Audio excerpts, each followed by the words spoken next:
Hi everyone, ఈరోజు మనము average topic మీద కొన్ని క్వశ్చన్స్ ఎక్స్ప్లెయిన్ చేస్తాను. చూడండి, ముందు వీడియోస్లో నేను formulas and properties of average గురించి ఎక్స్ప్లెయిన్ చేస్తున్నాను. సో ముందు ఆ వీడియో చూడండి, తర్వాత ఈ వీడియో చూడండి, మీకు క్లారిటీగా అర్థమవుతుంది. Okay, question number 1. Find the average of all the numbers between 6 and 34 which are divisible by 5. ఇక్కడ క్వశ్చన్ ఏంటి అంటే 6 and 34 మధ్యలో ఉండే నెంబర్స్ అవి కూడా డివిజబుల్ బై 5 అయినటువంటి నెంబర్స్ యొక్క యావరేజ్ ఎంత కనుక్కోండి అని అడిగారు. సో చూడండి, 6 5తో డివిజబుల్ అవుతుందా? అవ్వదు. 7 అవ్వదు. 8 అవ్వదు. 9 అవ్వదు. 10 అవుతుంది, 5తో డివిజబుల్ అవుతుంది. తర్వాత ఏంది అవుతుంది? 15 అవుతుంది 5తో. 20 25 30 అవుతుంది. 31 అవుతుందా? అవ్వదు. 32 అవ్వదు. 33 అవ్వదు. 34 అవ్వదు. సో మనకి ఏమేమి డివిజబుల్ అవుతున్నాయి? 10 15 20 25 30. ఈ 5 నెంబర్స్ మాత్రమే డివిజబుల్ అవుతున్నాయి. సో సమ్ చేయండి బై ఎన్ని నెంబర్స్ ఉన్నాయి? అవన్నీ 5 numbers.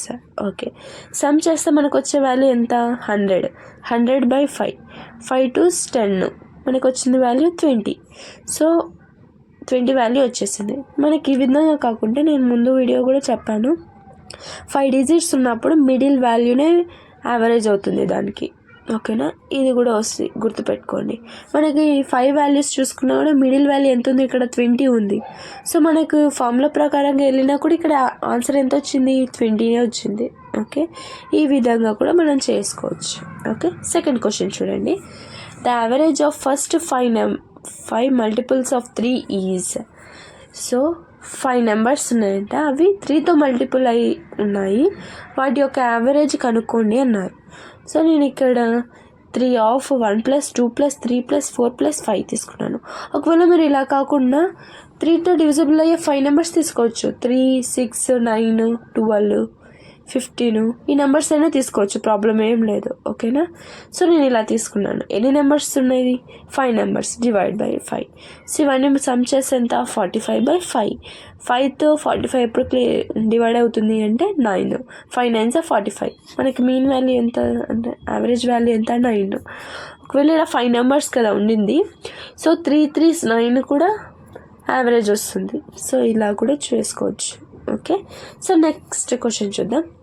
The average of 5 consecutive odd numbers is 61. What is the difference between the highest and lowest number? The average of 5, ఇక్కడ 5 consecutive odd numbers అన్నారు. ఆడ్ నెంబర్స్కి ఎలా వస్తాయి నెంబర్స్ కూడా చెప్పాను. ఎలా వస్తాయి? x + 2 x + 4 x + 6 and so on ఇలా వస్తాయి. ఓకే, వాటి యొక్క యావరేజ్ ఎంత అంట? 61 అంట. ఎన్ని నెంబర్స్కి? 5 నెంబర్స్కి. 5 consecutive odd నెంబర్స్కి 61.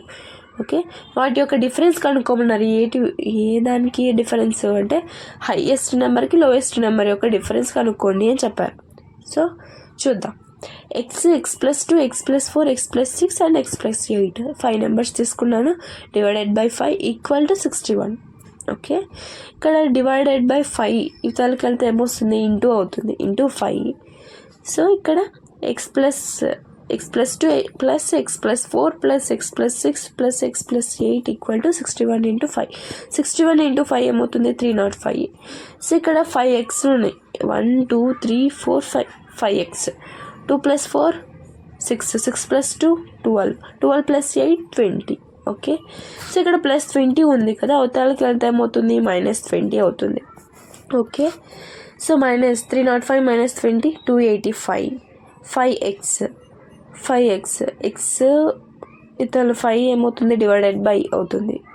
So 5 5s 25. 3 పెడితే 7. ఓకే, ఎంత? 57. x వాల్యూ ఎంత వచ్చింది? Starting number 57.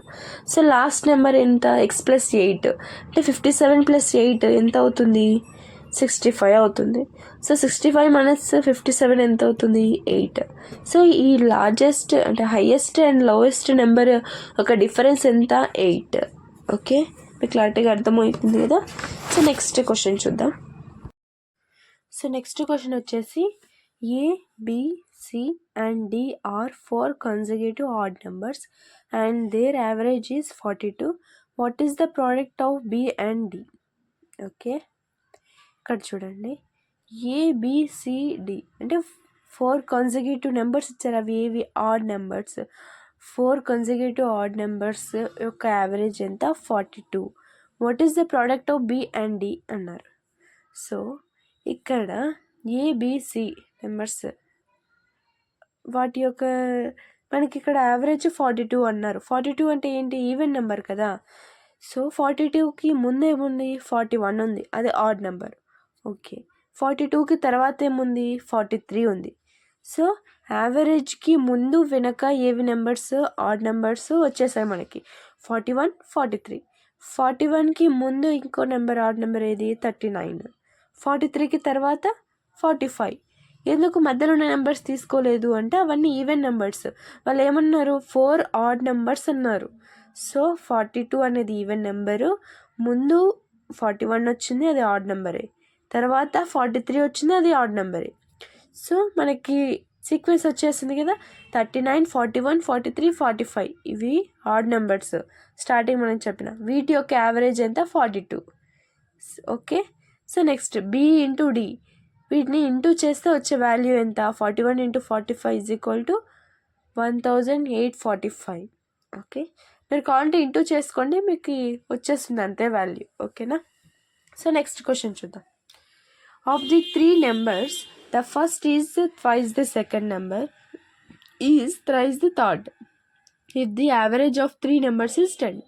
ఇక్కడ 3 నెంబర్స్ ఉన్నాయంట. అది ఎలా ఉందంట?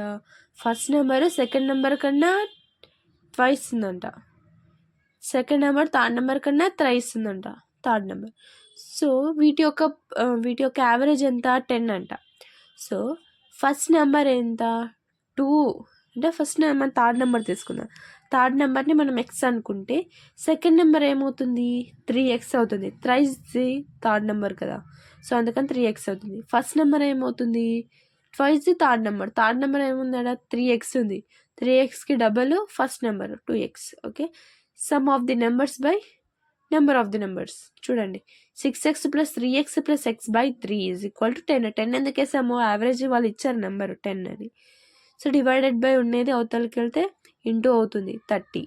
సో ఇవన్నీ సమ్ చేస్తే మనకు 10x = 30. 0, 0 get cancel, x = 3. So ఈ ఎక్స్ వాల్యూ సబ్స్టిట్యూట్ చేయండి ఎక్స్ ప్లేస్లో. థర్డ్ నెంబర్ ఏమవుతుంది? ఇప్పుడు 3 అవుతుంది. సో సెకండ్ నెంబర్ ఏమవుతుంది? 3 × 3 9 అవుతుంది. First number 6 × 3 18. నెంబర్స్ వచ్చాయా? 18, 9, 3. ఇవి 3 నెంబర్స్. వాటి యొక్క యావరేజ్ ఎంత? 10. Okay, so next problem, last ప్రాబ్లమ్ని ఎక్స్ప్లెయిన్ చేసుకుందాము. చూడండి, the average age of A, B and C is 26 years. If the average age of A and C is 29 years, what is the age of B in years? ఇక్కడ ABC వాటి యొక్క average age ఎంత? 26 అంట. బీసీకి యొక్క average 29 years. ఇప్పుడు B వాల్యూని కనుక్కోండి అన్నారు. అంటే బి యొక్క యావరేజ్ ఏజ్ ఎంత కనుక్కోవాలి. So A plus B plus C average అన్నారు కదా, బై 3 = 26. 3 × 26 ఏమవుతుంది? 78. So next ఏమిచ్చారు? ఏసి ఇచ్చారు. ఏ ప్లస్ సి బై 2 = 29. 29 × 2 58. సో ఇప్పుడు ఏబిసి అంటే 3 నెంబర్స్ యొక్క యావరేజ్ మైనస్ 2 నెంబర్స్ యొక్క యావరేజ్ సబ్ట్రాక్ట్ చేస్తే మనకు బి వాల్యూ వచ్చేస్తుంది కదా. సో అందుకని 78 - 58 ఏమవుతుంది? 20 years అవుతుంది. ఇక్కడ బి యొక్క వాల్యూ ఏమవుతుంది? 20 years. ఓకే, మీకు క్లారిటీగా అర్థమైంది అనుకుంటున్నాను. మీకు అర్థం కాకుంటే మళ్ళీ కూడా స్టార్టింగ్ నుంచి వీడియో చూడండి, మీకు క్లారిటీగా అర్థమవుతుంది. ఇలాంటి ప్రాబ్లమ్స్ని మీరు ప్రాక్టీస్ చేయండి, మీకు ఈజీగా వచ్చేస్తుంది. Okay, thank you.